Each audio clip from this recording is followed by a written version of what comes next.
Hermanos, hoy vamos a continuar con las prédicas del libro de Juan, del Evangelio de Juan.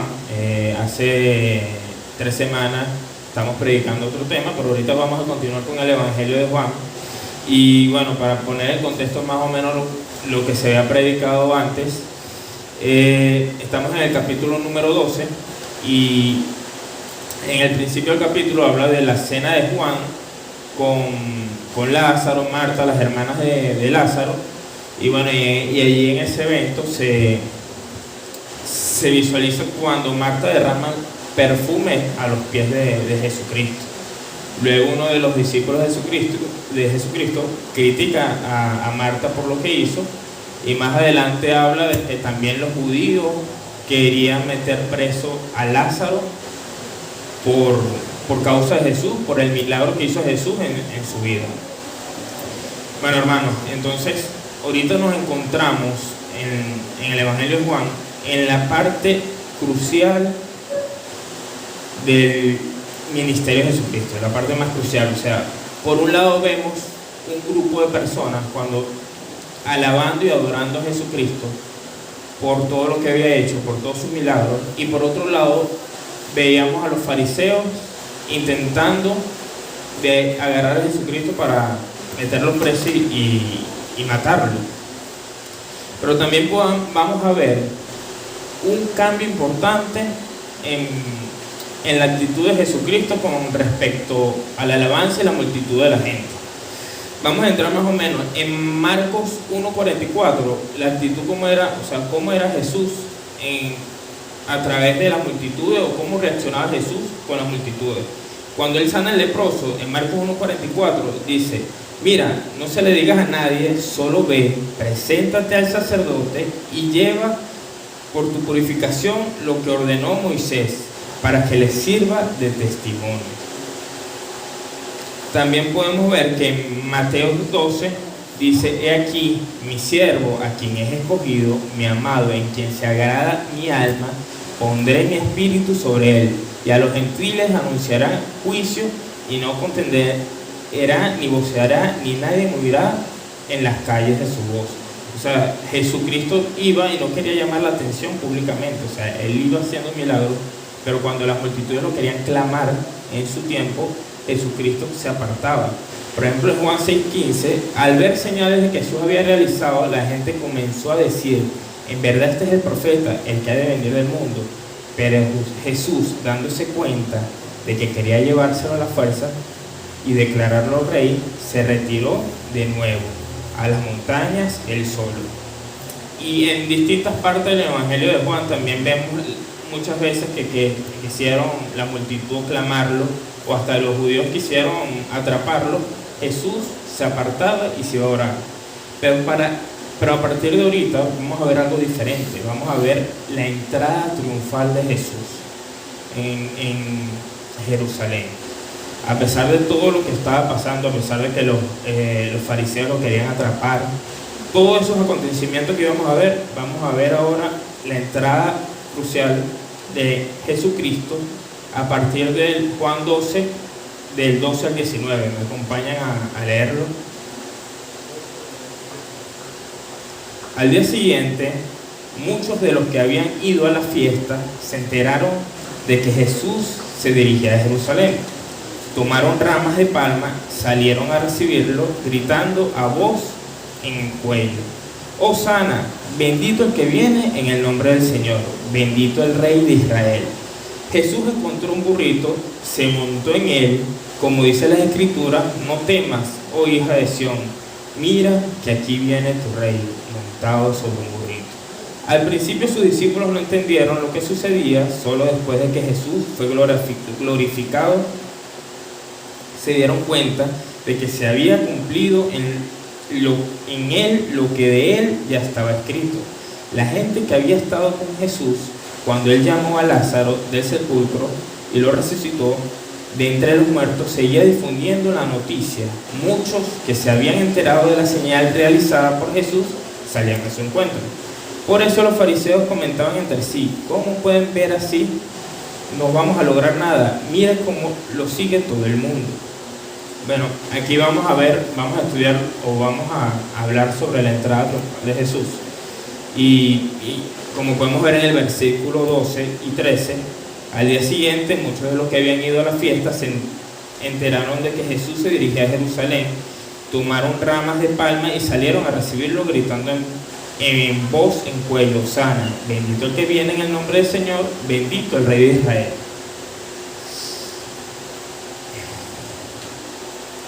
Hermanos, la fiesta donde venía Jesús, en lo que la palabra dice, Jesús venía a la fiesta de las Pascuas. Era una fiesta que, como una de las mayores fiestas que tenían los judíos para su tiempo. Entonces, en esa entrada triunfal faltaban 5 días para celebrar la fiesta de las Pascuas. Entonces, Jesús iba, o sea, para ese tiempo, la fiesta de las Pascuas, la gente estaba esperando un rey, estaba esperando la entrada del Mesías, y ese fue el tiempo exacto donde Jesús quiso entrar. ¿Quiénes salieron para ese acontecimiento? ¿Quiénes estaban alabando a Jesús en ese momento? Estaban las personas que venían con él desde Belén, que habían visto el milagro que había hecho Jesús con Lázaro, y estaban todas las personas que iban para la fiesta de las Pascuas.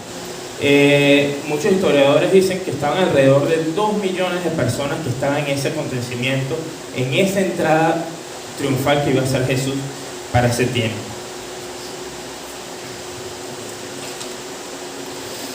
¿Por qué la gente quería adorar al rey? ¿Qué era lo que quería adorar al rey? Al principio vemos que la multitud cortó ramas y empezó a adorar al rey. En el Antiguo Testamento cuando habla sobre las ramas, se habla sobre la fiesta de los tabernáculos. Como podemos ver en Levita 23:40, el primer día tomó frutos de los mejores árboles, ramas de palmera, de árboles frondosos, de sauces, de arroyos, y durante 7 días se regocijará a presencia del Señor. Pero sin embargo, esta representación de las ramas para el pueblo judío representaba una liberación, porque durante el tiempo del gran silencio, los 400 años entre el Antiguo Testamento y el Nuevo Testamento, los judíos fueron liberados por Simón Macabeo, recuperando Jerusalén a manos de los sirios, y entraron en ovación y palmas. Entonces el pueblo judío, cuando viera la entrada de Jesús, ellos estaban esperando un rey militar, un rey que iba a conquistar o lo iba a sacar de la opresión del pueblo romano. Estaban esperando un rey político, alguien que los podía liberar. Pero en vez de eso, el Señor se iba a presentar como el Cordero de Dios que quita el pecado del mundo. También podemos ver que Jesucristo vino para cumplir la ley. Y como podemos decir en Mateo 5:17, el Señor dice: no piensen que he venido a anular la ley o los profetas. He venido a anularlos, sino darles el cumplimiento. Cuando vemos para las Pascuas había un cumplimiento, unas normas para hacer las Pascuas, o para lo que era el cordero que iban a hacer el sacrificio en ese tiempo. Cuando vemos que en Éxodo 12 nos dice que en el día 10 del mes de Nisan los israelitas tenían que elegir el cordero que iban a sacrificar unos días más tarde. Podemos ver que en Éxodo necesitaban un cordero sin mancha para poder sacrificar para el perdón de los pecados del pueblo judío. Pero sin saberlo, el pueblo judío ya había elegido el cordero. En Juan 11:49 nos dice: uno de ellos, llamado Caifás, que en ese año era sumo sacerdote, les dijo: ustedes no saben nada en absoluto, no entienden que les conviene más que muera un solo hombre por el pueblo y no que perezca toda la nación. Pero esto no lo dijo por su propia cuenta, sino que como era sumo sacerdote ese año, profetizó que Jesús moriría por la nación judía, y no solo por esa nación, sino también por los hijos de Dios que estaban dispersos, para congregarlos, unificarlos, y así que desde ese día convinieron en quitarles la vida. Entonces Jesús no solamente fue presentado por los judíos, solamente faltaba la adoración y la alabanza del pueblo. En ese momento, cuando Jesús entra a Jerusalén, es cuando el pueblo, todo el pueblo judío, estaba clamando: Hosana, bendito el que viene en el nombre del Señor, el Rey de Israel. Hosana, el término de aclamación Hosana significa orar por ayuda, orar por salvación. O sea, el pueblo judío estaba acostumbrado a cantar esos salmos, los conocidos salmos de Jalel, que están entre el Salmo 113 y 118, y ellos todas las mañanas durante el templo cantaban todos esos salmos, donde decían: bendito el que viene en el nombre del Señor. Y justamente ese salmo, en la entrada crucial de nuestro Salvador, ellos estaban cantando ese salmo.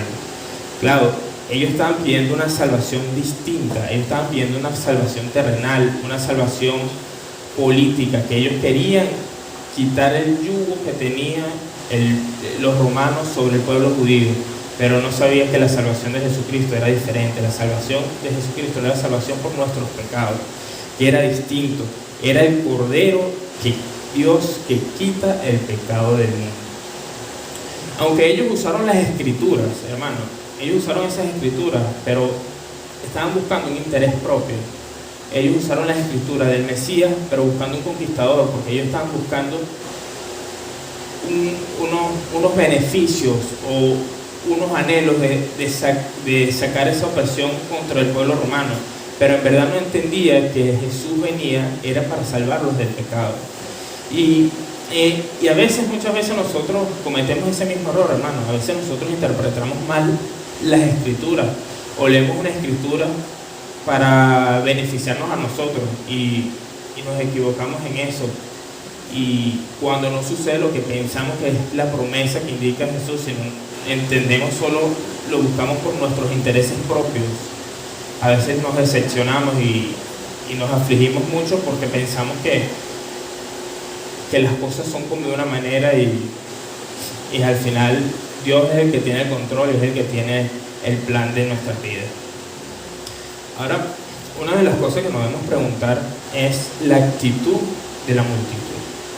¿Cómo era la actitud de la multitud que estaba en ese momento? O sea, vemos una multitud clamando a Dios, clamando a Jesús como Mesías, y estaban de una manera. O sea, ¿por qué esa gente tenía esa actitud tan clamada?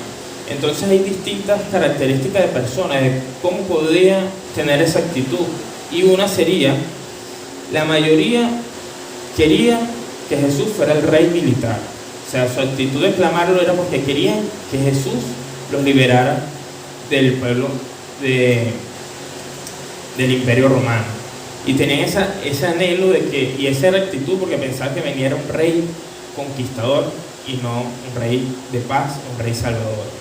También estaban las personas que estaban curiosos, que veían todo lo que estaba aconteciendo con los fariseos, que querían atrapar a Jesús. Estaban esas personas que querían ver qué era lo que iba a pasar, en ese momento. También estaban las personas que habían visto el milagro de Lázaro y que seguían a Jesús por los milagros que hacían. Y son esas personas que buscan lo sensacional, que buscan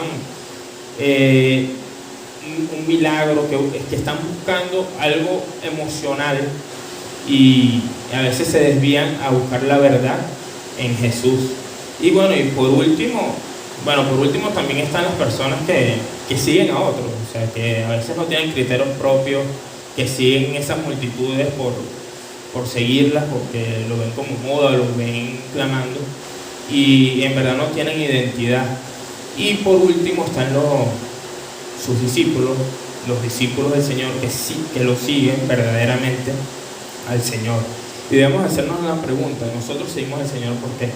¿Estamos siguiendo al Señor? ¿Estamos viniendo por algo emocional, o estamos viniendo para buscar al Señor, para que el Señor transforme nuestras vidas y seamos mejores personas y seamos mejores en Cristo? ¿O estamos buscando algo por interés propio, o por ver algo sensacional o algo emocional que que no es lo que el Señor o lo que el Evangelio enseña, sino el Evangelio enseña otras cosas. El Evangelio enseña el cambio en nuestras vidas, una vida nueva. Entonces, ahora nos podemos preguntar cómo ese grupo de personas que estaban siguiendo, eran más de 2 millones de personas clamando a Jesucristo. ¿Cómo es posible que esas personas en 3 días después le estaban pidiendo que crucificaran a Jesucristo? ¿Por qué esa actitud? ¿Por qué ese cambio de esas personas? Y lo que podemos ver es que esto ya había pasado anteriormente. Si buscamos la similitud que vimos en el milagro de la multiplicación de los panes y de los peces, podemos ver la similitud del caso, y la reacción de las personas fue muy similar. Por ejemplo, ambos casos fueron en las Pascuas, en tiempos distintos. Un año anterior, la multiplicación de los peces y los panes, y este fue en el último año de nuestro Señor Jesucristo.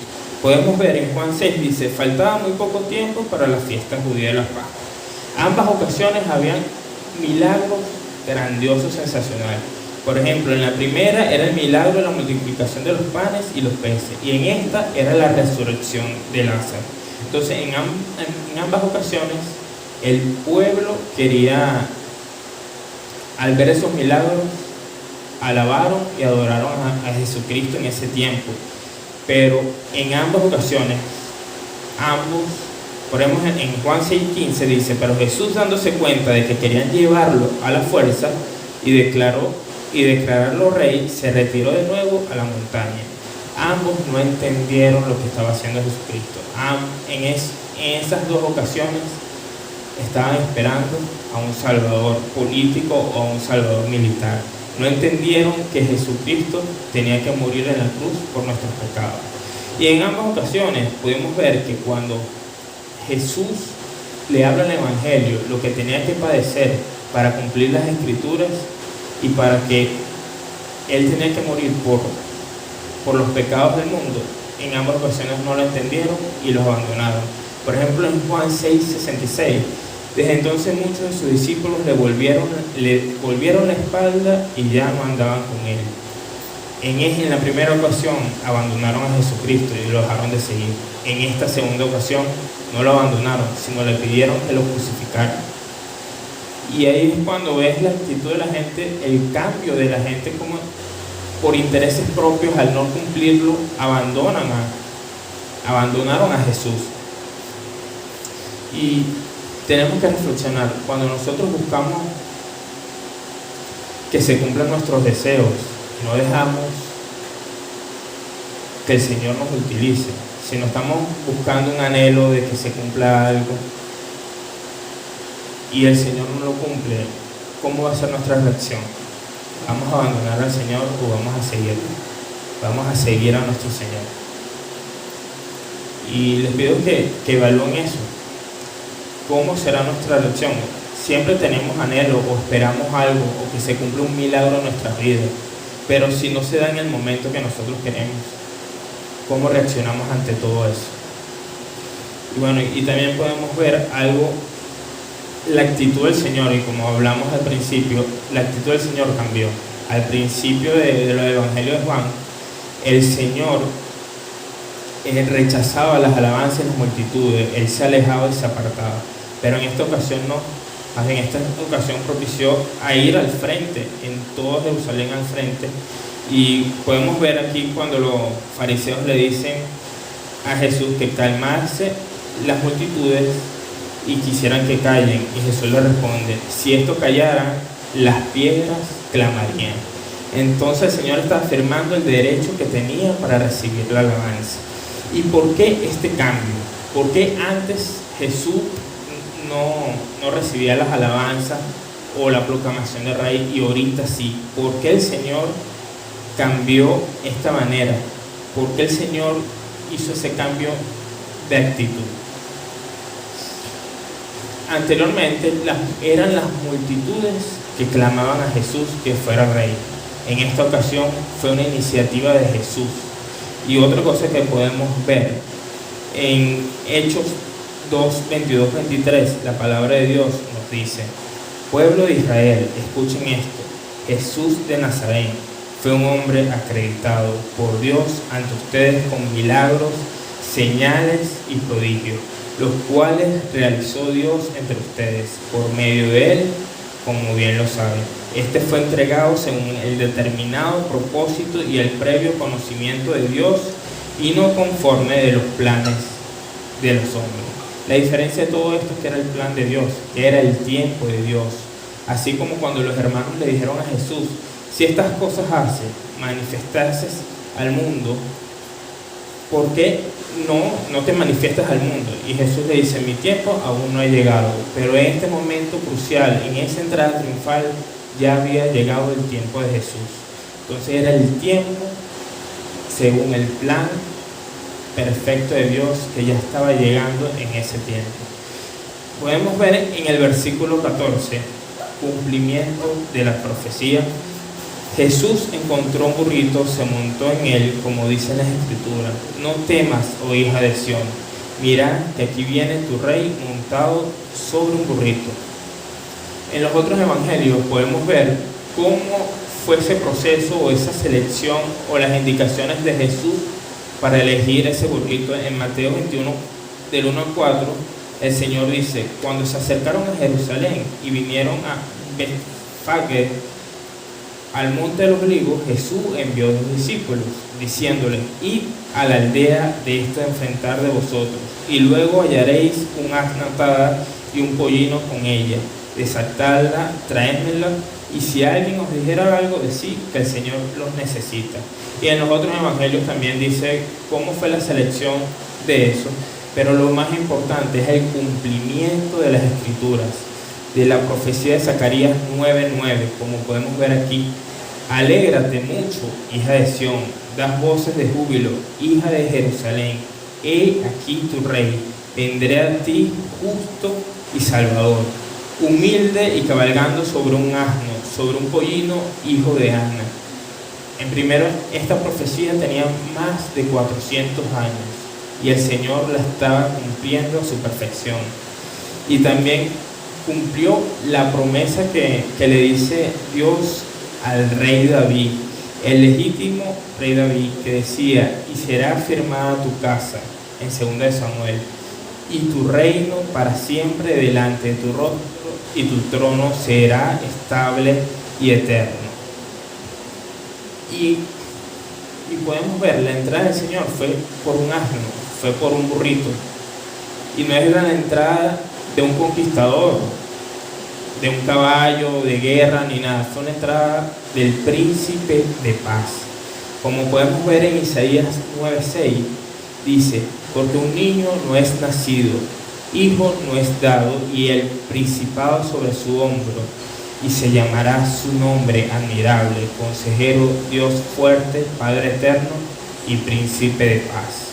La gente estaba esperando un rey que quería para reinar, que es un conquistador, pero el Señor en su primera venida venía como un príncipe de paz, venía para salvarnos pero del pecado. Pero para su segunda venida sí viene como ese conquistador que muchos quieren esperar. Por ejemplo, podemos leer en el Apocalipsis 19, del 11-16: luego vi el cielo abierto y apareció un caballo blanco, su jinete se llamaba Fiel y Verdadero, con justicia dicta sentencia y hace la guerra, sus ojos resplandecen como las llamas de fuego y muchas diademas ciñen su cabeza. Lleva escrito el nombre que a nadie conoce sino solo él. Está vestido de un manto teñido de sangre y su nombre es el Verbo de Dios.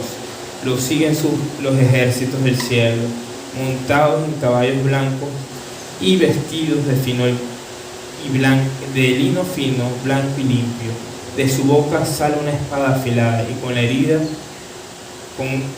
la que herirá a las naciones, las gobernarán con puños de hierro, y él mismo imprime uvas largas de furor, de castigo que viene de Dios Todopoderoso.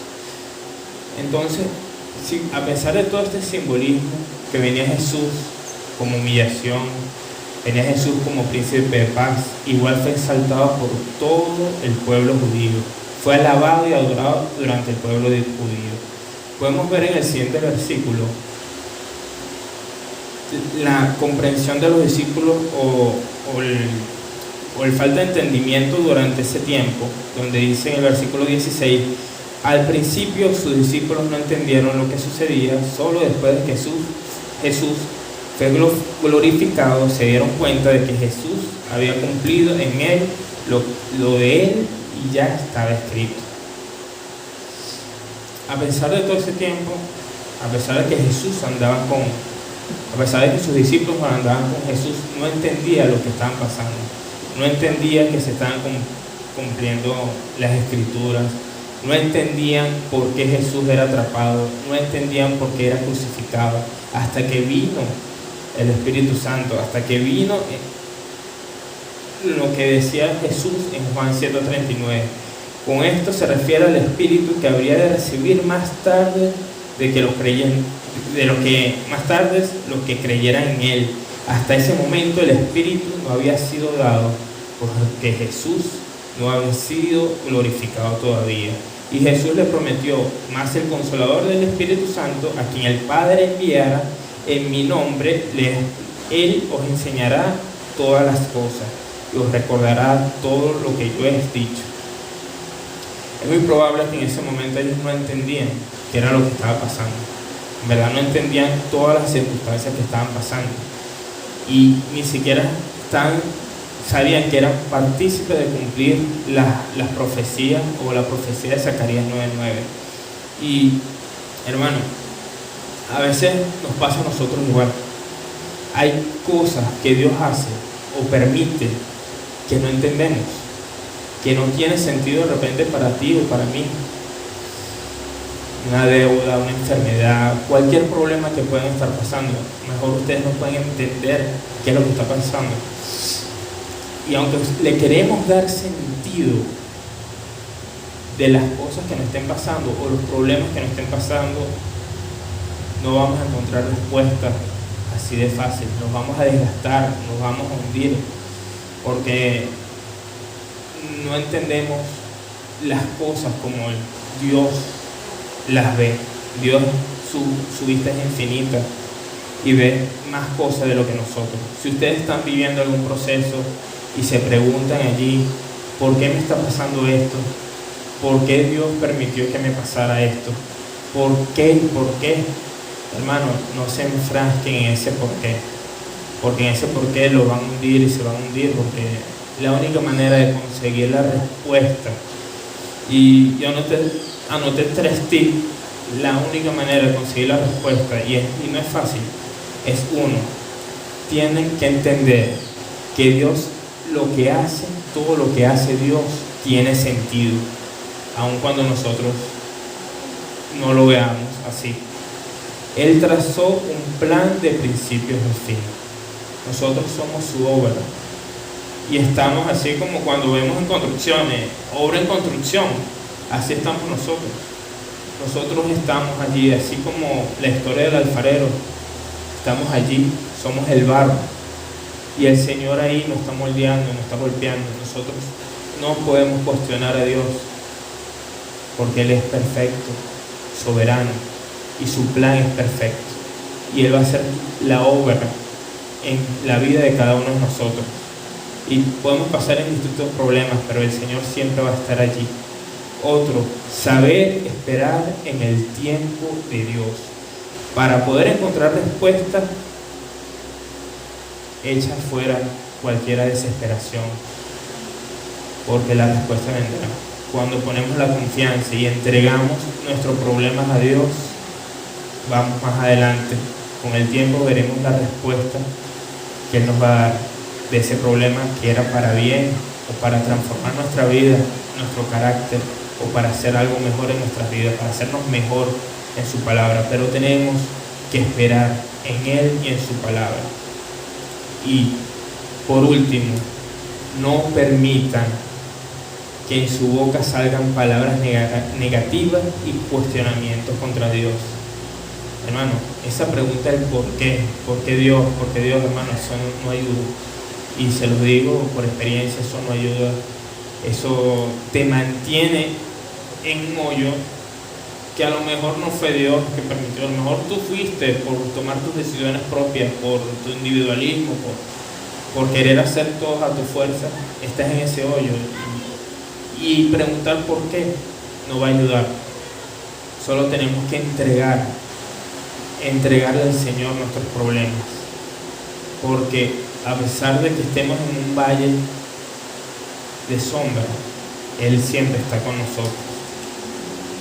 Y por favor, en sus Biblias pueden buscar Habacuc del 3, Habacuc 3, por favor, y llévense esta palabra del 17 al 19. Amén. ¿Me avisan? Igual están en las pantallas y voy a iniciar a leer.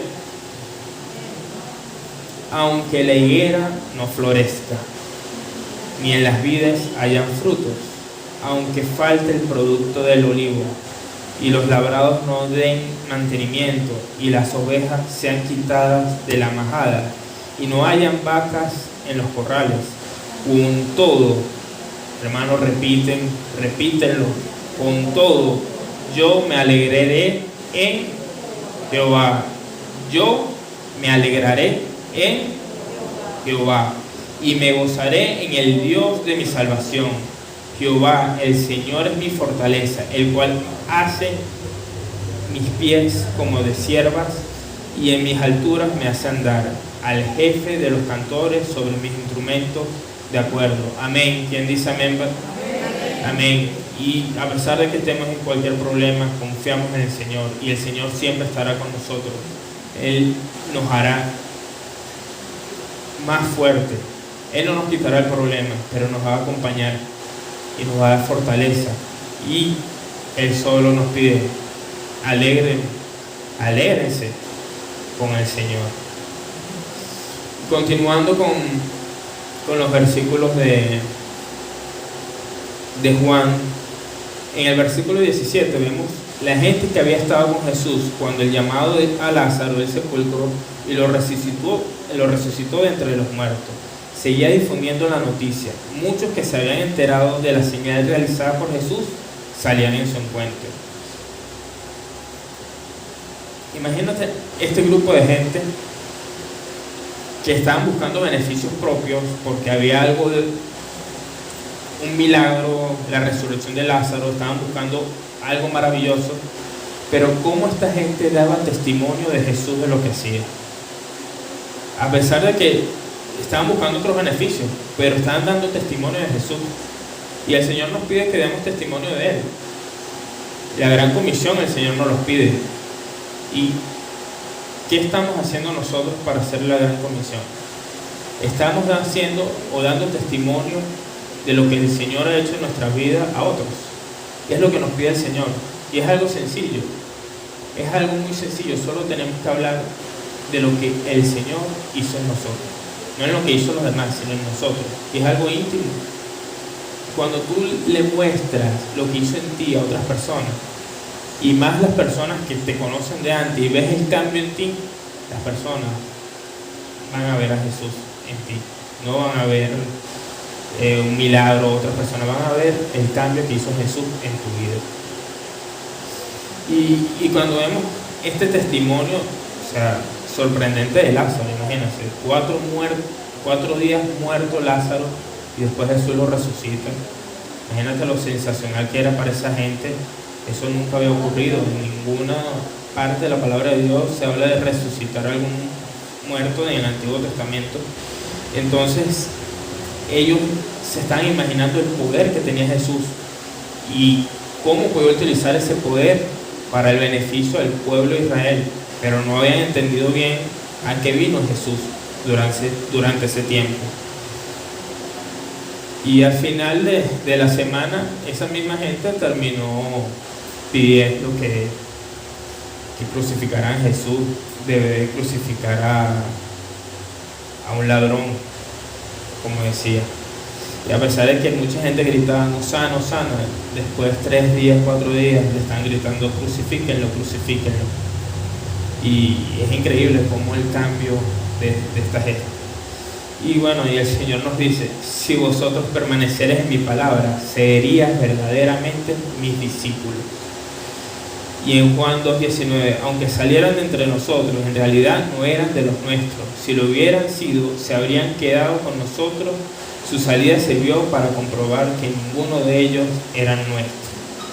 Entonces, para el verdadero creyente es imposible abandonar a Jesucristo, a Dios, ni permanente y completamente. Sí, hay personas que se alejan, así como el hijo pródigo, pero regresan. Siempre el Señor lo llama y lo busca.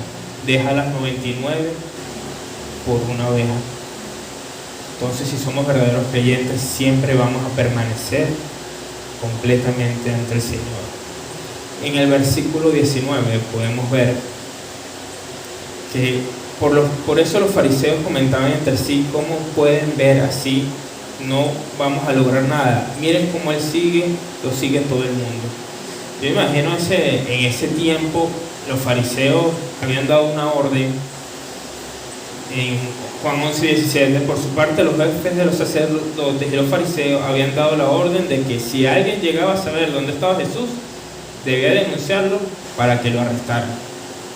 Imagínense, le había dado una orden a todo el pueblo judío que si veían a Jesús, lo denunciaban para que lo arrestaran. Irónicamente, Jesús, al más buscado, entró por el medio de Jerusalén, donde los fariseos no podían hacer nada. Jesús era aclamado por todo ese pueblo. Imagínate la frustración que tenían ellos en ese momento, la ira que tenían, porque tenían a Jesús ahí al frente, pero no podían agarrarlo, no podían atraparlo, porque si llegaban a tocar a Jesús en ese momento, todo el pueblo que estaban alabando se iban a ir contra de ellos. Entonces se ingeniaron otro plan, como podemos ver con Judas, que lo traicionó, para poderlo atrapar y entregarlo, y así cumplir el plan de Dios para ser crucificados, hermanos. Entonces, hermanos, Jesús fue un rey como ningún otro. Jesús vino para ser molido en ese momento, su primera venida, para ser crucificado, pero por nosotros.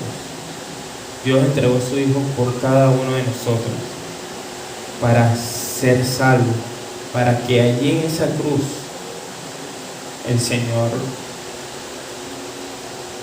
muriera por nuestros pecados. Aunque de repente, ahí podíamos ver que de repente los discípulos podían visualizar que el momento más glorioso era esa entrada triunfal, y no. El momento más glorioso del ministerio de Jesús fue allí en la cruz. Fue en el momento donde rompió el velo. Fue el momento donde murió por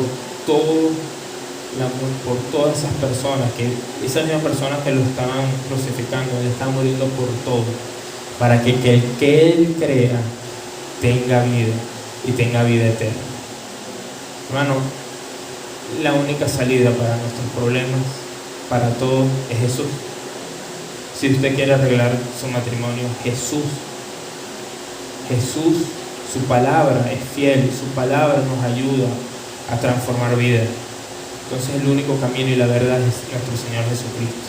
Si usted quiere tener una vida buena, una vida tranquila, en paz, en gozo, no estamos diciendo que no vamos a vivir problemas, pero una vida en paz y gozosa, tenemos que creer que Jesús murió por nuestros pecados y aferrarnos a ese manual de vida que es la Biblia, para aprender cómo vivir la manera de Dios, y así tener gozo y paz.